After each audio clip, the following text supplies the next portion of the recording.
Hi there, I'm going to show you how to change the battery on this Mazda key fob. Pretty simple process. Here's what you need. You need a 2025 battery. You can get these on Amazon. They're very inexpensive, and there's a link below in the description that will take you straight to Amazon.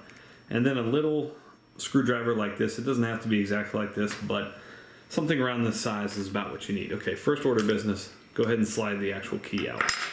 Now, on this side of it, there's a little lip right here. And you just want to get in there and pop out this little rubber grommet kind of thing and just slide that out. You can take this all the way off, but you don't really need to. Okay, so then take your screwdriver and just kind of pull it out like that. And you can see there's a little plus right here, so positive side goes up. Put your new battery in like that. Slides in there. Close that up. Push that in, and there you can test. You got your little red light, you're all set. Thanks so much for watching. Make sure you hit that thumbs up button.